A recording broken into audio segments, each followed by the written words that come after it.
Need to mute. Yeah, if everyone who's on the call could mute. We are fully supportive of additional information helping make better decisions. Environment. Yeah, someone who's on the call, we can hear your phone conversation. And being clear about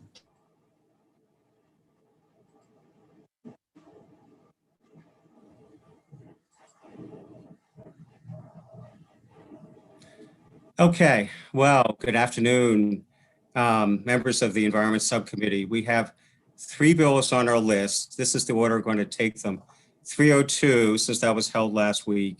Then we'll go to HB 77, and then time permitting HB 94. HB 302, the septic regulation that was held last week by Delegate Otto. Charles, is there any amendment or anything? Well, Dana, Mr. Chairman, I'm trying to figure out how to improve the bill, and I'm having difficulties doing that. If we don't have to vote on it today, I'd appreciate it, but I guess I'll keep working, trying to find some amendments for the full committee when we get it to there. So. Yeah, Delegate, if you don't mind, since we did hold it once, I'd like to move on it. If the bill passes, then be happy to talk with you about amendments for to be presented at the committee level. All right. Can I move favorably? Or are there other questions? Yeah. I'll second the motion. Okay. Any questions about the bill? Okay. All those in favor, raise your hand, I guess, since it'll be a split vote. Okay. 1, 2, 3, 4. 1, 3, 6. Okay. And oppose.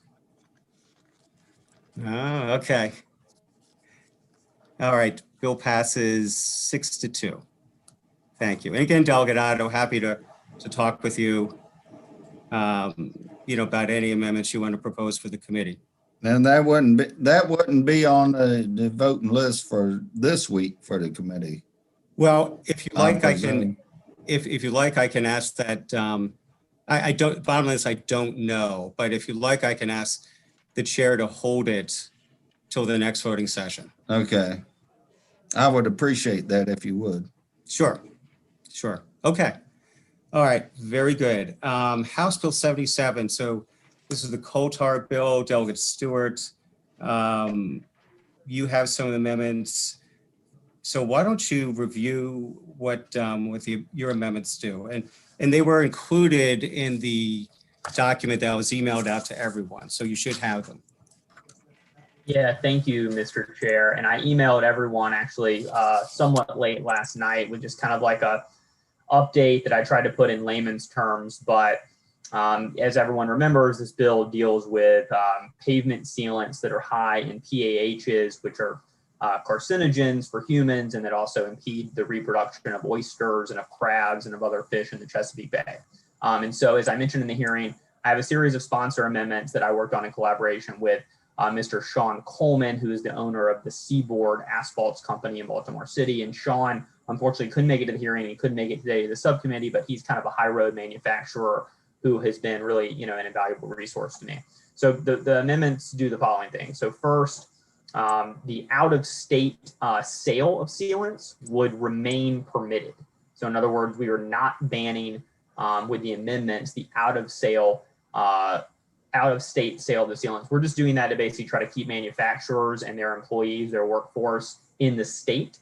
We were told by Mr. Campbell and others that they would have to move to Pennsylvania or another state because they do so much out-of-state and even international business. And so we reluctantly, sort of agreed to that amendment in the name of kind of, jobs and economic, in business. Secondly, the amendments change the definitions a bit. So instead of going with coal tar sealant, we're now calling them high PAH sealants. The reason for this is pretty simple. While coal tar sealants are generally hot, or almost always higher in PAHs than asphalt-based sealants, which have much lower levels of PAHs, we were told, by a number of people that technology is on the way to, eventually have safe coal tar sealant. So rather than have to come back in 5 years and amend the bill to say, oh, high PAH sealant, we're just going to go ahead and do it now. Actually, other jurisdictions have already had to do that because they banned coal tar based sealants, and then other sealants flooded the market that had no coal tar but had high PAH content. The third thing the bill does, and this is actually why former opponents like the Maryland Asphalt Association, the Maryland Transportation Builders and Materials Association, this is why they now are favorable with these amendments, is we're only applying the prohibition on the use of the sealants to driveways and parking lots. That's always been what the bill has been aimed at, but we got a lot of concern, folks, about, oh, well, they use this at airports, for example, or they use it on state highways. And those are not the sources of contamination we're worried about. So we've taken those out of the bill. We're just talking about parking lots and driveways. And then third, we are, and this is probably what MDE is going to talk about later, the amendments would authorize a manufacturer to basically submit an application to MDE for approval of their sealant product. And then the department would use a standard objective, nationwide test to evaluate the products for PAH content.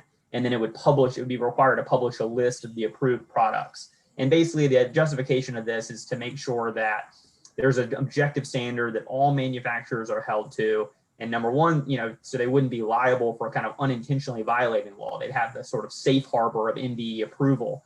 And then also, secondly, we want to make sure that manufacturers who are kind of using appropriate tests and doing the right thing are rewarded for that and are not constantly kind of living in fear that other manufacturers who are trying to cut corners or use bad faith tactics are going to one-up them by, for example, using some sort of shoddy test to measure the PAH level in their content. So that is the amendments. I know it sounds like a lot, but fortunately with these amendments, we have turned not only Mr. Campbell, but also the Steelworkers local union that represents the workers. They now support favorable amendments, as well as the two other industry groups that I talked about earlier. Okay. All right, very good.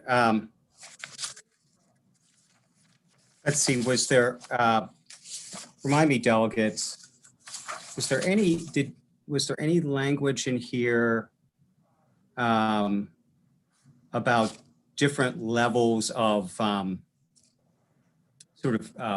Yes. in terms of the quality of the products? Yeah. Yeah. So we drafted that amendment, and it's not before you right now.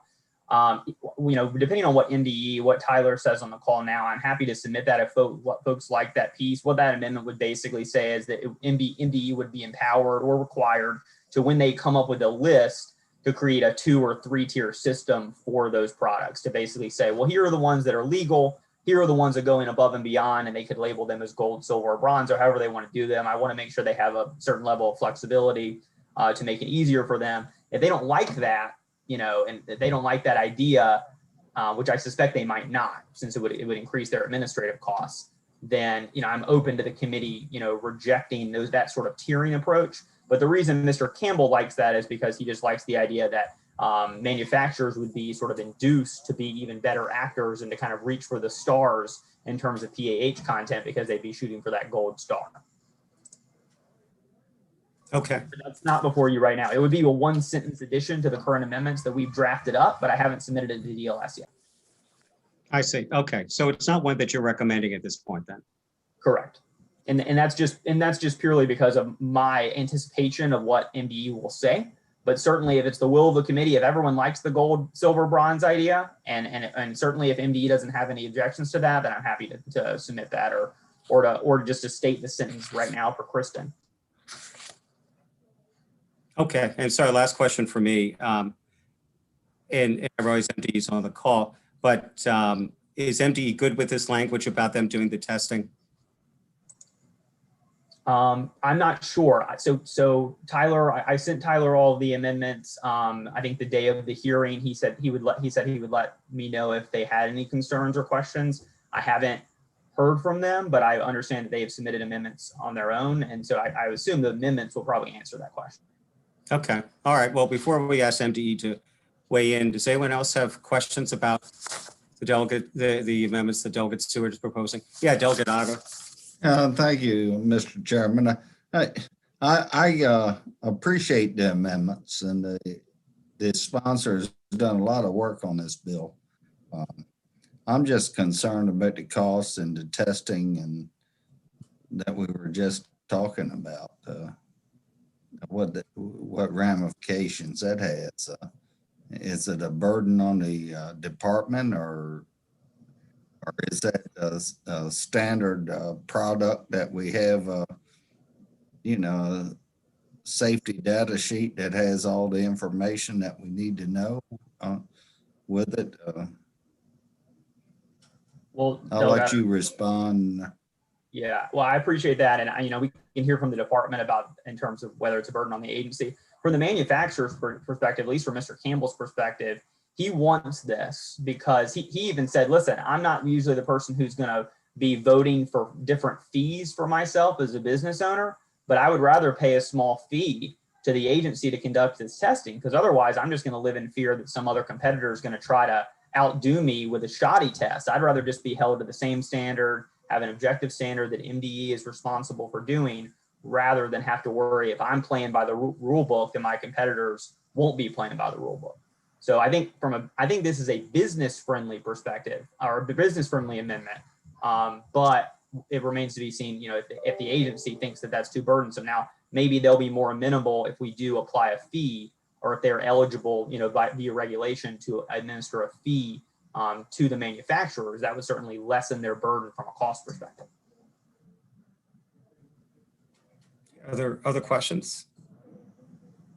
Vice Chairman, I'm Yeah, hold on just 1 second. I'm sorry. I meant to ask questions, ask if there are any other questions from subcommittee members. And then I'm going to ask MDE to present. And then Mr. Rajagopal, I'd be happy to let you talk. That's one of the students, Mr. Chairman. It's probably my fault. I probably did not send him the instructions about witnesses sort of waiting to be called on to speak or whatever. So that's probably my fault. But he's an eager 8th grader from Howard County. I see. Okay. Well, I'm sorry, Pavan. We'll get you in a little bit. But thanks for joining. Any other questions from subcommittee members about the amendments? Yeah, Mr. Chairman. Yes. So Vaughn, you said that the amendments changed the positions of some of the people who presented. Would you say who they were again? Yes. So the Maryland Asphalt Association, who submitted unfavorable written testimony, they are now favorable with these amendments. And I believe they emailed Trish to confirm all this, as well as the Maryland, let me make sure I don't botch the name, the Maryland Transportation Builders and Materials Association are now favorable with amendments. They had submitted unfavorable written testimony prior. And in previous sessions, though I don't, not this session, Mr. Campbell and also the union that represents the workers had testified in opposition to this bill in previous iterations. However, they, of course, because they helped craft it, are now favorable to them. Thank you. I just wanted Yes. to say I appreciate the work that you've put into working with all the stakeholders and trying to work with the manufacturer to keep jobs in Maryland. Thank you. I appreciate it. Okay. All right, Tyler, are you on the call? There you are. Okay. Great. And to start off, Delegate, I'm sorry that I did not get you these amendments prior. I panicked and I sent them to Kristen like 5 minutes ago. So I'll give them to you right after the fact. First, we would like to have incorporate some enforcement procedures to the bill so that we have a way to enforce a little bit more easily. I have everything written up and I can send it to you. Another proposed amendment would be striking the phrase "or similar surface" as you define the surfaces, and then when you say "or other surfaces," that might lead to some confusion. So just to clarify there, we can talk more about it too, but to define the high pH driveway sealer as a driveway sealer containing more than 0.1% PAH by weight, and that would be in congruence with the District of Columbia's forthcoming pavement sealant certification program. which might make things easier. And then the last one is just, instead of having a qualified products list, maybe we could do a labeling standard for these driveway sealants. Well, sorry, Mr. Chair, could I just respond briefly? Sure, go ahead. Tyler, no offense at all taken to the lack of notice. Those actually all seem very doable. I was sort of holding my breath there, but I obviously hesitate to commit 100% before I actually read the thing. I made that mistake before, but happy to look at it. I know the second one, in terms of the similar surface provision, that was something that some of the advocates were concerned about too. You know, what is a similar surface? I believe that is stripped out in my set of sponsor amendments, but if it's not, I can confirm that I agree with that amendment. The other ones seem eminently reasonable, but I can take a look at them. Take a look at them after the meeting. Okay, great. Yeah, I'll get them over to you. And I have them, the 4 amendments at the top, and then I have paragraphs describing all those amendments, and then I have the amendments written out. So it's pretty straightforward. So Delegate Stewart, are you good with holding the bill pending review and possible incorporation of MDE's amendments? Yes, Mr. Chair, I think that is the most prudent approach. Okay. And did you want to have your student supporter say a few words? Sure, Pavan, if you want to weigh in, you're welcome to. Actually, so my teammate Melanie, she just said she got kicked out. The host kicked her out of the meeting. So It Yes, may have been if she wasn't was not signed up. registered. Yeah, we may not have registered her in time. oh, okay. Okay. Delegate Stewart, do you think Melanie was the one who wanted to say a few words? I mean, if so, she can register for next week's meeting. Yeah, we'll wait till next week until we have a full. Yeah, I'll certainly allow, if we're gonna pass it with MDE's amendments, or if it looks that way, I'll let the students know, and maybe one of them can have a bit of a victory speech next week. Okay, take a victory lap with you. Okay. Well, that said, the Senate is going to be it's a whole different story too. I'm sure everyone remembers that there are 2 chambers, so sort of a half victory lap. Okay. Okay. Any other questions about this bill before we move on to House Bill 94? Okay. All right. House Bill 94. Let me just explain a little bit about this water quality revolving loan fund, because quite honestly, before sort of got involved with this issue, I was very unfamiliar with it. But it is, this comes through EPA. Each state has their water quality revolving loan fund. And the purpose of this fund is to provide loans, in some cases grants, though it's more sort of principal forgiveness according to MDE that can be done, as well as loan guarantees for other bonds or loans that are issued by local governments. And in this case, we're expanding the use to include nonprofits. So it's all for water quality. It has any project that receives any sort of assistance under the fund has to be approved by MDE, and it always has to have a water quality benefit.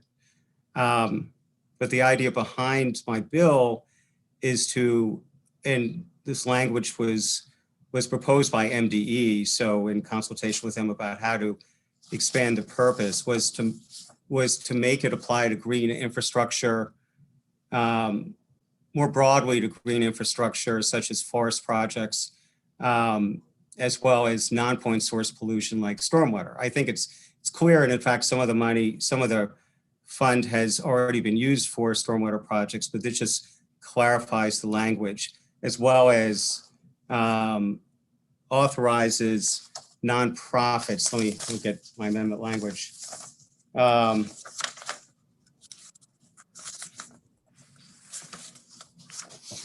can serve as a guarantee for pay for success contracts, green bonds, or environmental impact bonds by any public, private, or nonprofit entity for the purchase of outcomes that provide a water quality benefit.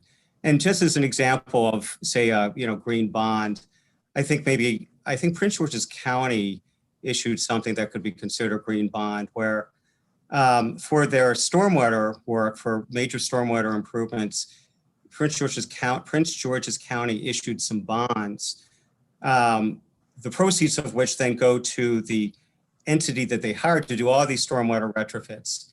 And then depending on the results of the work that's done by this private contractor, then they get paid back by the county over time. And so by being able, with this, the amendment I'm proposing, by able to provide a guarantee for these types of contracts or green bonds, again, it has to be approved by MDE, then a couple things happen. First, the interest rate that whoever is issuing the bonds is much lower.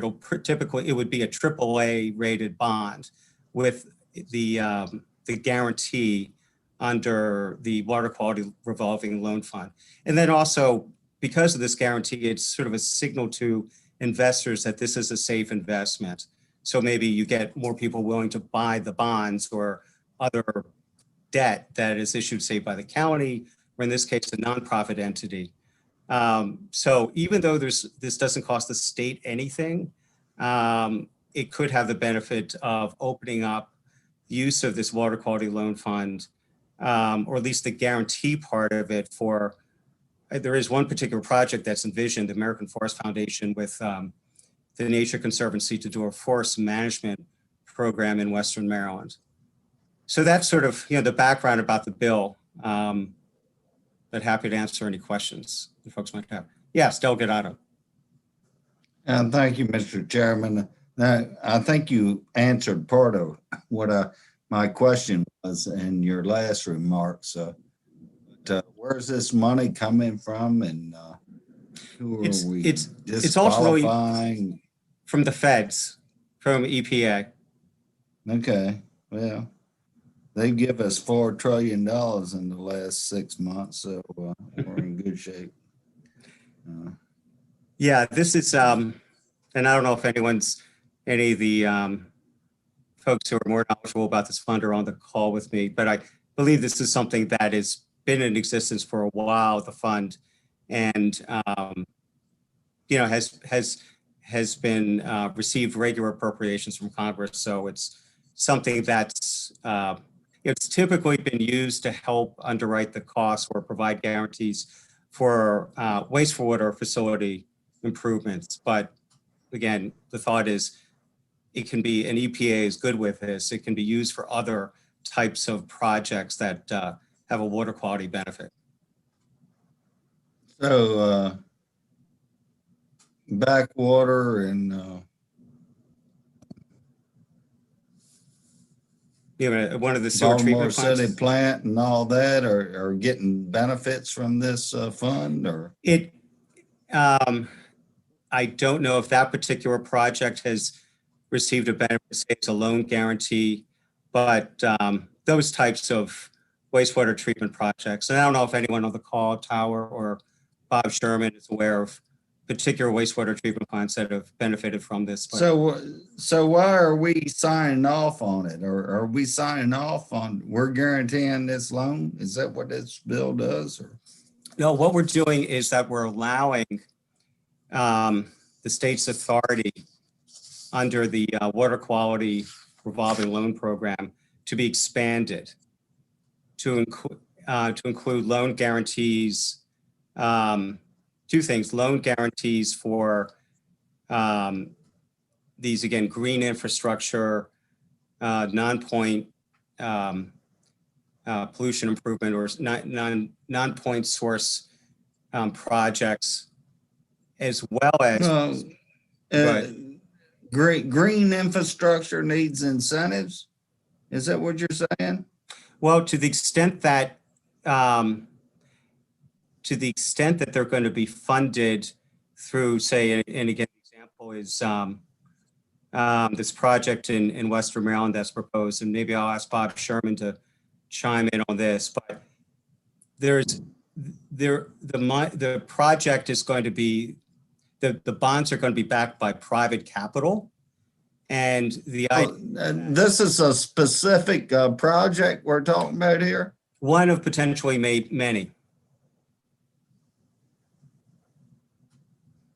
So Was it, Tower and Bob Sherman, if there's anything, if either you want to chime in with anything else.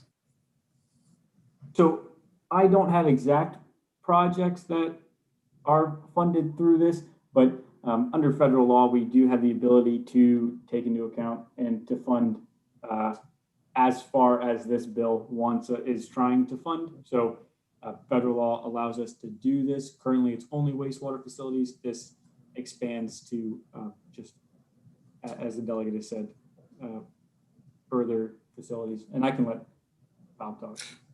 In Tara, my understanding is talking with Jeff Redwell was that there's sort of the green infrastructure type project that MDE is particularly interested in has been forest related. So either planting, forest management.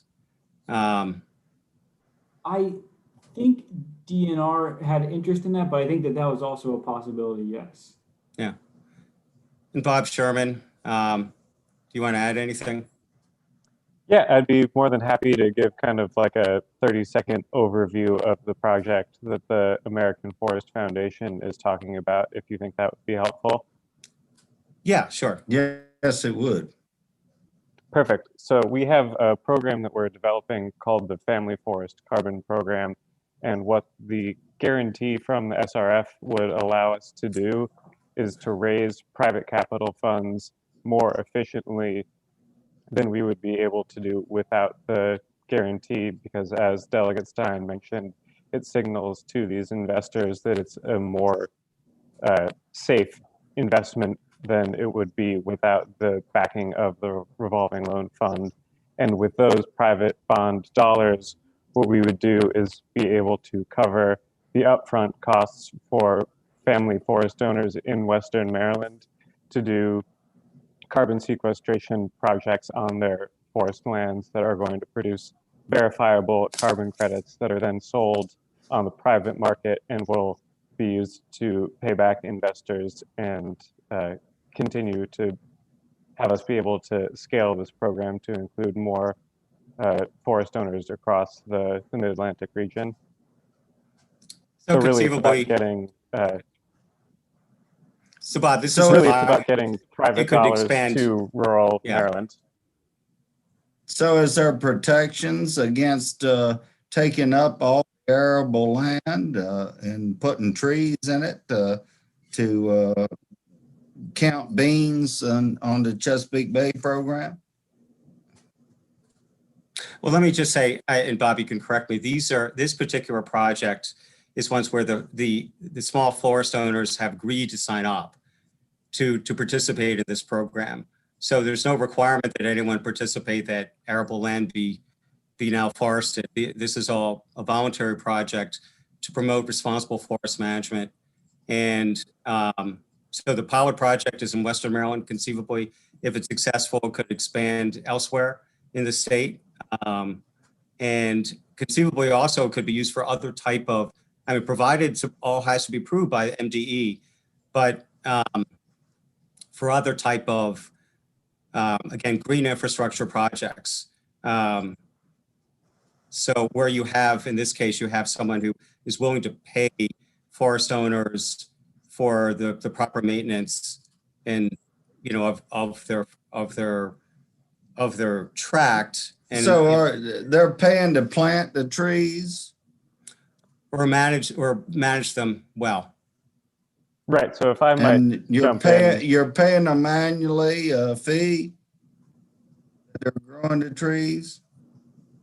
So the program will allow these private family forest owners who by and large are not, large commercial producers, but folks that own land less than 100 acres. It's going to allow them to pay for conservation practices on their land that are going to enhance the ability of the forest that they own to sequester carbon. So it's not necessarily about planting new trees or doing any sort of conversion on these lands.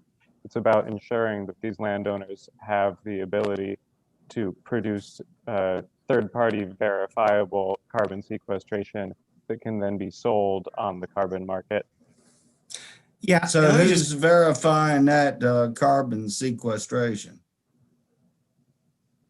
The program that the American Forest Foundation is planning to use, and this project is still in the pilot stage, is a system called Vera, and be more than happy to send the committee information on the verification system. Yeah, and let me just emphasize that this doesn't, that is one type of eligible project. MDE would have to approve it, costs nothing for the state, could raise private sector capital, especially for rural areas. No one's opposed to this. So, you know, that's. So kind of this is all federal money coming here from the Yes, sir. Grand Poobah. That's right. That's right. All right. And You Delegate said Stein, it. if I might add one more thing, it's that I believe the way that the bill is written is this is not going to detract from the state's loan capacity from the SRF fund. This is only changing the language so that they can provide a guarantee, not additional loan dollars to these programs. That's right. Just a loan guarantee. Well, I'm a little concerned about the $20 trillion we're in debt in this federal situation. I don't care about the, what do we have, 30 billion in Maryland, and we got public obligations for pensions and this, that, and the other. I mean, this is real money, and we need to be concerned about how we're spending it. So I'll leave it at that. Thank you, Mr. Chairman, for your patience. Sure. Any other questions? So what is the sense of the subcommittee? I realized that, and again, this was a completely new subject matter for me when I got involved with this. Do folks feel comfortable? Is there a reason to hold this? Rather hold. Is there I'm a sorry? reason, Mr. Chair, to hold this? Not that I'm aware of. I mean, no one has proposed any amendments. There's no, I'm comfortable. no fiscal note. I'm ready to I'm vote. comfortable with this. Okay. So someone can Move make. favorably. Second. You have to vote on the amendments. Oh, I'm sorry. That's right. I'm sorry. There are amendments, but I got excited. Sorry, Kristen. no, I'm sorry. My fault. Move the amendments. These amendments are, I've incorporated just what the amendments do in my discussion about the bill. Yes, you did. Move the amendments. So motion on the amendments. Second. Okay. All those in favor say aye. Aye. Opposed? Okay. Bill as amended. Move the bill. Second. No, it's more like a question, but thank you, Delegate Ruth. All those in favor say aye. Aye. Aye. Opposed? Okay, thank you. All right, well, we are done. There are, just FYI, there are a couple polls that we've heard where next week we'll be ready to consider them where there are amendments that are being drafted. HB 76, the intervention in civil actions. HB 333, Delegate Clark's bill about marine contractor license. I believe the delegate is working with DNR on, is that right, Kristen? I knew they were working with CBF. CBF. They may be working with DNR as well. I just got a quick status update today that they just didn't, from Delegate Clark's staff, that they didn't have amendments yet, but they are working on them. Okay. And of course, we've heard a bunch of bills this week, so the agenda will probably be longer next week, but That's a good thing. I'm glad we're making progress here. Yeah. Thank you. Any last comments before we adjourn? All right. Well, thank you. See you next week. Around Bye, the same everybody. time, same place.